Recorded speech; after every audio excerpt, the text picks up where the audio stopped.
భగీరథ ప్రయత్నము. దిలీపుడి కుమారుడే భగీరథుడు.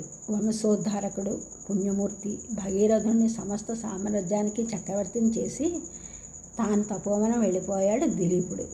కపిలముని కోపంతో భస్మం అయిపోయారు తన ముత్తాతలు, గతులు లేక పడి ఉన్నారు అని బాల్యం నుండి బాధిస్తూ ఉండేది భగీరథునికి. గంగని భూమి మీదకు తేవాలి, వారికి ముక్తిని కలిగించాలి అని హిమాలయాలకు వెళ్ళాడు భగీరథుడు.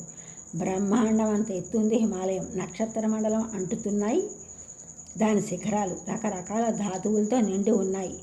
అవి తెల్లటి మంచు శిఖరాల మీద నల్లటి మేఘాలు అద్భుతంగా ఉన్నాయి. రంగురంగుల రత్నాలతో చిత్ర విచిత్రంగా ఉన్నాయి గుహమందిరాలు. వాటిల్లో తమ తమ భార్యలతో విహరిస్తున్నారు దేవతలు, గంధర్వులు, విద్యాధరులు, సిద్ధులును. ఎంత అందంగా ఉన్నదో అంత భయంకరంగా ఉంది హిమాలయం. హిమాలయంపై గంగాదేవి కోసం తపస్సు చేశాడు. అడవి పళ్ళు ఇవి మాత్రం తింటూ ఎన్నో వ్రతాలు చేశాడు. ఉపవాసాలు, దేవీ పూజలు, జపాలు చేశాడు. ఎన్నో సంవత్సరాలు నిష్ఠతో ఉన్నాడు. అతని తపస్సుకు మెచ్చి గంగాదేవి ప్రత్యక్షం అయింది. ఎందుకు ఇంత తపస్సు చేస్తున్నావు, ఏం కావాలి అని అడిగింది. భక్తిపూర్వకంగా దండ ప్రణామాలు చేశాడు భగీరథుడు. అమ్మా, నా తాతలు సగర్లు 60,000 మంది కపిలముని శాపానికి భస్మైపోయారు. ఉత్తమగతులు లేక పడి ఉన్నారు. నీ పుణ్య జలంతో కానీ ముక్తి లేదు వాళ్ళకి.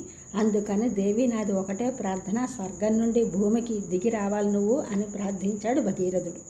తప్పకుండా వస్తాను అంది గంగామాత. నా అభ్యంతరం లేదు. అయితే పైనుండి కిందికి నేను దిగినప్పుడు నా ప్రవాహం భరించాలి. ఆ పనికి ఒక్క శివుడు మాత్రమే సమర్థుడు, మరొకరికి సాధ్యం కాదిది. అందుకని ముందు శివుణ్ణి ఆశ్రయించు, ఆయన అంటే నీ కోరిక తీరుస్తాను అంది గంగామాత. కైలాసం వెళ్ళాడు భగీరథుడు. శివుని కోసం తపస్సు చేశాడు. ఎంతో అంతకాలానికి ప్రత్యక్షం అయ్యాడు శివుడు. వెళ్ళు, గంగని భూలోకం రమ్మను, నేను భరిస్తాను అన్నాడు శివుడు. మళ్ళీ వచ్చి గంగను ప్రార్థించి భూమిపైకి తెచ్చాడు భగీరథుడు. ఈ ఛానల్ చూసిన వారందరూ కూడా సబ్స్క్రైబ్ చేయండి, షేర్ చేయండి, లైక్ చేయండి, కామెంట్ చేయండి. సబ్స్క్రైబ్ చేసిన వారందరూ కూడా కృతజ్ఞతలు. షేర్ చేస్తున్నారు, లైక్ చేస్తున్నారు, కామెంట్ చేస్తున్నారు. అందరికీ కూడా ధన్యవాదములు.